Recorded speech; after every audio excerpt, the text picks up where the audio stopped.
আসসালামু আলাইকুম। উপন্যাস অবরুদ্ধ নিশীথ, পর্ব ৪৯। লেখনীতে তেজস্মিতা মুর্তজা।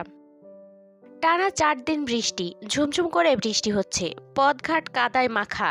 করতোয়া নদীর পানি উঠে এসে দিনাজপুরে বন্যা আসবে এবার বুঝি। দেশের দুর্যোগের সাথে প্রকৃতির দুর্যোগ হলে জমে যাবে দুর্যোগের খেলাটা। বৃষ্টির ছিটা আসছে। মুর্শিদা আটা মাখা হাতে জানালাটা আটকে দিলেন। জয়নব লাফিয়ে উঠল। আম্মা, এরকম করো না তো। বইয়ের এমন এক গুরুত্বপূর্ণ জায়গায় আছি, এই সময়ে জানালা আটকাইতে হইল তোমার? চুপ, থাপড়ায় দাঁত ফেলে দিব। ঢিঙ্গি মেয়ে, এই তোর বুদ্ধিশুদ্ধি হবে না? বুদ্ধি তো আছেই আমার, বুদ্ধির চোটে আমার ঘরবাড়ি ভরে আছে। মুখে মুখে তর্ক। আটা হাতে করে জানালা আটকাইতে আইছি, আর তুই এইখানে বসে থাকার পরেও হুঁশ হয় না? বইয়ে কি পড়িস সারাক্ষণ? দেশ জাহান্নাম হয়ে গেছে, আর তুই বইয়ে কি দেখিস? জয়নব উঠে বসলো, আর তর্ক করলো না। মেঘের জন্য দুপুরটাকে বিকেলের মতো লাগছে।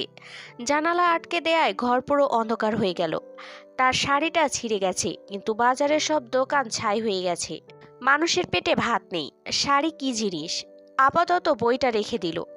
আম্মা গেলে আবার নিয়ে বসা যাবে, কিন্তু মোর্শেদা গেল না। উনি বসলেন জয়নবের পাশে। মেয়ের চুল খুলে এলিয়ে দিলেন পিঠে। আম্মা, তোমার হাতে আটা, আটা লাগাইও না চুলে। শুকিয়ে গেছে আটা, চুলে লাগবে নাকি? বিলি কেটে দিতে লাগলেন চুলের। জয়নব ঘাড় পেছনে হেলিয়ে বসে রইল। বিশাল বিশাল চুল তার। নারকেলের তেল প্রায় ৮ পোয়া করে একবারেই লাগে তার চুলে। জয়নবের বয়স এখন ১৮। তার অকদ হয়ে আছে ২ বছর হলো। কিন্তু এই নরকীয় পরিস্থিতিতে জলিল আমির অনুষ্ঠান সারতে পারছিলেন না। আমির বাড়ির মেয়ের বিয়ে পাঞ্চেভাবে দেয়া যায় না। গায়ের লোক ওই দুটো দিন আমির বাড়িতে পেট ভরে খাওয়ার হকদার। জাবেদ জয়নবের ১ বছরের ছোট। জামিল আর জয়নব যমজ। তাদের ছোট জেবা, তার বয়স ১৩। সব পিঠাপিঠি। জামিল ঘুমাচ্ছে এই অসময়ে। জেবাও গিয়ে মেজ ভাইয়ের পাশে শুয়ে পড়েছে। সারা রাত চিন্তায় ঘুম আসার জো নেই। মুর্শিদা কেমন উদাসরে বললেন, আমাদের মনে হয় আমির নিবাস ছেড়ে দেওয়া লাগবে রে জয়নব। জয়নব একবার তাকায় মায়ের দিকে, এরপর ঘরে বাঁধানো পঞ্জিকার দিকে তাকায়। আজ বঙ্গাব্দ ১৩৭৮-এর বৈশাখের ১৩ তারিখ, খ্রিস্টাব্দ ১৯৭১-এর ২৬শে এপ্রিল। জাবেদরে কেন পাঠাইলা আম্মা? আব্বা তো বলছিল সুযোগ পাইলে নিজেই আসবে দেখা করতে। ধুক করে উঠল মুর্শিদার বুকটা।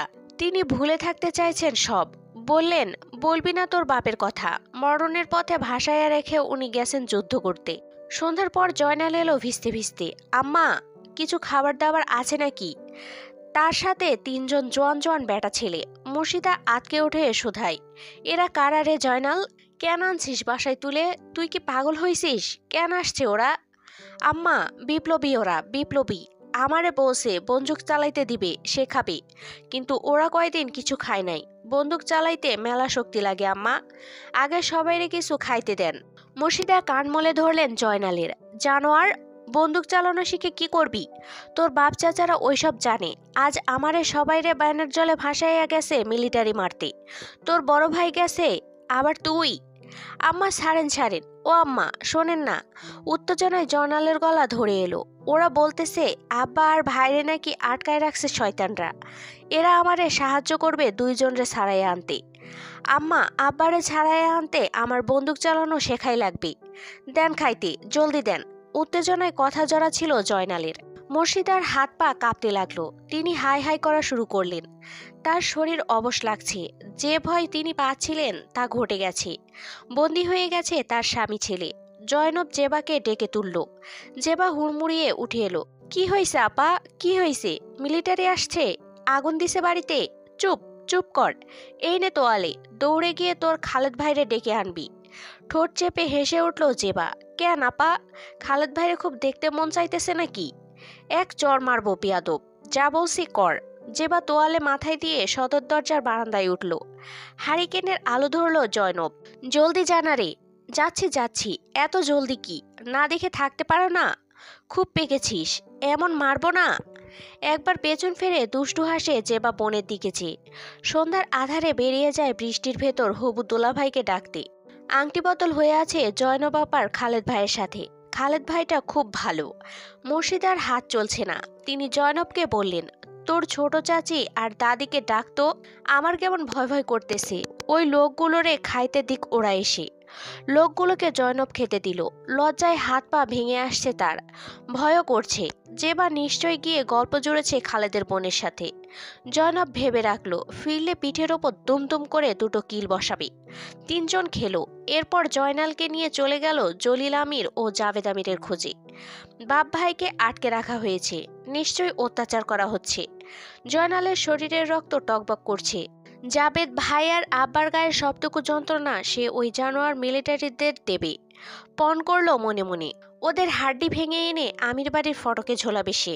যাবার আগে একবার দৌড়ে জয়নবের কাছে এলো। আপা, আমি যাচ্ছি, রামদাটা বের করে দে তো, জলদি দে। জয়নব অসহায়ের মতে বলে, তুইও যাচ্ছিস? বাড়িতে কে থাকবি রে? জয়নালের চোখে অগ্নিঝরা উত্তেজনা। সে বলল, খালেদ ভাই আসতেছে তো। শোন আপা, পিছু পিছু আয়, ফটক আটকে যা, কণ্ঠ না চিনলে খুলবি না। বাড়িতে আগুন লাগানোর ভয় দেখালেও না, খবরদার। আব্বা চাচারা বিপ্লব করছে, আমাদের বিপদ কিন্তু বেশি। আব্বা চাচার খোঁজে আসবে ওরা। জয়নব এবার পিছু ডাকে। জয়নাল বিরক্ত হয়, সময় আছে নাকি, আবার ডাকিস কেন? ফিরে আসতেছি তো আমি। ঝাড়ি মারলো, অথচ পারলো না যেতে। আবার ফিরে আসলো। কি হয়েছে? জয়নব কিছু বলে না, শুধু তাকিয়ে থাকে জ্বলন্ত চোখে। জয়নালের গালে হাত বোলায়, দৃঢ়স্বরে বলে, আব্বা আর জাবেদরে না নিয়ে ফিরবি না। দরকার পড়লে ওই পশুগুলার বুক ঝাঁঝরা করে ফেলবি। যা, জলদি যা জয়নাল। যদি তোর শরীরে আঘাত লাগে তার দ্বিগুণ দিয়ে আসবি। জয় বাংলা। জয়নালের বুক ফুলে ওঠে। দৃঢ়তার হাসি হেসে বোনের দিকে চেয়ে হাত মুঠো করে ধরে মাথার উপর তুলে বলে, জয় বাংলা, ইনকিলাব জিন্দাবাদ। মুর্শিদাকে বলে, আম্মা চিন্তা কইরো না, কোন শৌরের বাচ্চা আব্বারে ধরছে দেখবো আমি। আমি আব্বা আর ভাইরে না নিয়ে ফিরবো না, ইনশাল্লাহ। মুর্শিদা কপালে একটা চুমু খেয়ে বললেন, আমার বুক খালি করিস না রে জয়নাল, আমি তোরে হাসরে বাঁধবো বলে দিলাম। আমার জয়নালরে ফিরিয়ে নিয়ে আসবি আমার কাছে, কথা দিয়ে যা। লুঙ্গিতে কাছা মারতে মারতে অন্ধকারে বেরিয়ে যায় জয়নাল আমির অচেনা লোকগুলোর সাথে। মাঝরাত হয়, খালেদ আসেনি, জেবাও ফিরেনি। জয়নাল অথবা জলিল আমির বা জাবেদ কেউ আসেনি। জয়নব নামাজ পড়ে আম্মার সাথে। দাদির ঘর থেকে কান্নার আওয়াজ আসছে। বাচ্চাকে ঘুম পাড়িয়ে ছোট চাচির এই ঘরে আসার কথা, জামিল শুধু পায়চারি করছে। মুর্শিদা জোর করে জামিলকে 3টে রুটি খেতে দিলেন, কোনো মতে ঠেকিয়ে রেখেছে ওকে বাইরে যাওয়া থেকে। তারপর থেকে ফুঁসছে, ছটফট করছে ঘরের ভেতর। গোটা পাড়া প্রায় খালি হয়ে গেছে, যে যার মতো নিরাপদের খোঁজে গেছে। খবর এসেছিল দিনাজপুরের এদিকে মিলিটারি হামলা হবে 2-1 দিনের মাঝেই। শুনশান চারদিক, শুধু বৃষ্টির শব্দ। অবরুদ্ধ এক দুর্যোগের রাত। পৃথিবীর কোথাও যেন প্রাণ নেই, আলো নেই। আছে শুধু বর্বরদের ভারী বুটের গটগট আওয়াজ আর হাতের অস্ত্র থেকে ছুটে যাওয়া বুলেটের ঝংকার ধ্বনি। ঝরছে রক্তের বৃষ্টি, লাল টকটকে বৃষ্টির পানির দানা ঝমঝম করে ঝরছে। সেই ঝমঝম রব ছাপিয়েও যেন কানে ঢুকে আসে মানুষের হাহাকার, আর্তনাদ, গুলির আওয়াজ আর নিঃশব্দ নৃশংসতায় ভোতা গোঙানি। আমির নিবাসের ফটকে বিকট আওয়াজ হলো। ফটকটা কি কেউ ভেঙে ফেললো? মুর্শিদা কাঁদছেন, কিন্তু মুখটা শক্ত। সময় যত যাচ্ছে বুকের উত্তাপ বাড়ছে। তার ছেলেরা কেন বাড়ি ফেরেনি? স্বামী কেন এসে দরজাটা খটখটায়নি? বুকের ভেতর আগুন জ্বলছে। জয়নব নিঃশ্বাস আটকে থাকলো ক্ষণকাল। এরপর দৌড়ে বড় বারান্দা গলি পেরিয়ে রান্নাঘরে ঢুকলো। 2টো বটি আর লোহার শিক নিল। ফিরতে গিয়ে আবার ঘুরে পাটার ওপর থেকে শিলটা নিয়ে ঘরে এলো। মায়ের হাতে ধরিয়ে দিল শিলটা, নিজের হাতে রাখলো বটি, অপর হাতে শিক। শব্দ শুনে জামিল খাওয়া ছেড়ে উঠে গেছে। এক দৌড়ে দোতলা সিঁড়ি ভেঙে ওঠানোর কোণ থেকে শাবল তুলে নিল সে। ঝমঝম করে বৃষ্টি হচ্ছে, কিন্তু কেউ তো নেই। অন্ধকার চোখ ঘোলা, বিদ্যুৎ চমকাচ্ছে মাঝে মাঝে। জামিল ফটকের সামনের দিকে গেল। আমির নিবাসের লোহার ফটক গাছের গুঁড়ি দিয়ে ভাঙা হয়েছে, দুভাগ হয়ে আছে দুদিকে। জয়নব দোতলার বারান্দায় দাঁড়ায়, অস্থির হাতে কোমরে শাড়ির আঁচল বাঁধে জামিলকে দেখার চেষ্টা করে। খট করে আওয়াজ ভেসে এলো। জয়নব সতর্ক হয়, কিন্তু এরপর কিছুক্ষণ নিষ্ঠুর নিস্তব্ধতা। তা ভাঙল ছোট চাচির প্রকৃতি চেরা চিৎকার দিয়ে। জয়নবের শরীরে যেন বিদ্যুৎ খেলে যায়। এক দৌড়ে নিচে নেমে সদর ঘরের বাইরে পা বাড়ায়। মুর্শিদা পিছু নিলেন। ছোট চাচির ঘর সদর ঘরের পরে পাকা উঠান পেরিয়ে ছোট বাংলোতে। তার দরজা আটকানো। ছোট চাচি পাগলের মতো মিনতি করছেন কারো কাছে। দুটো থাপ্পড়ও খেলেন বোধহয়। জামিন তখন বিশাল শাবল নিয়ে এসে দাঁড়ালো। শরীরে যেন কিছু ভর করেছে তার। শাবলের কয়েক আঘাতে শাল কাঠের দরজা ভেঙে খণ্ড খণ্ড হয়ে গেল। গা কেঁপে ওঠা দৃশ্য।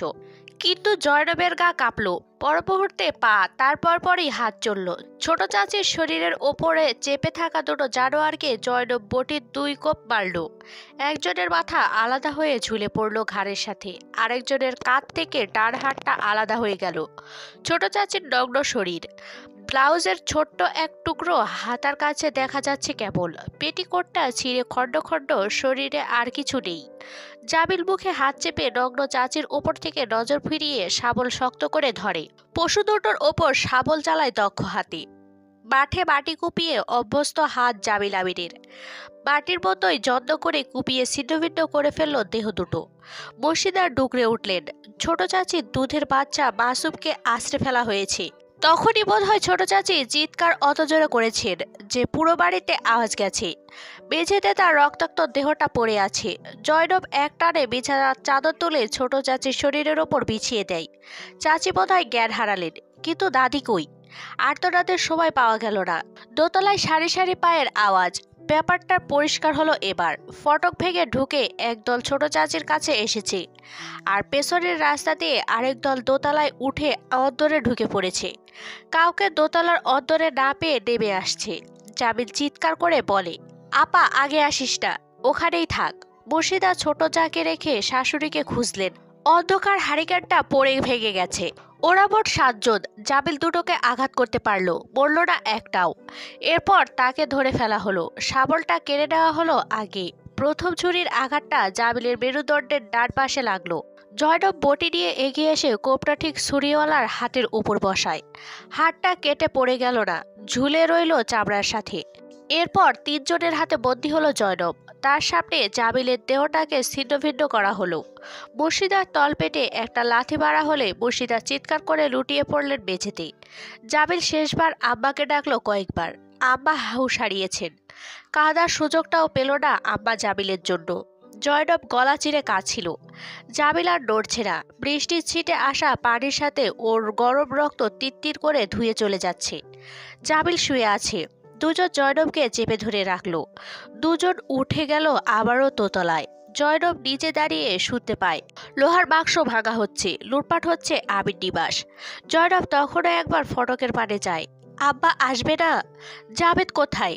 বাঘটা এখন থাকলে কি করতো এদের? খালিদ এলো না। জয়নবের অভিমান হয়।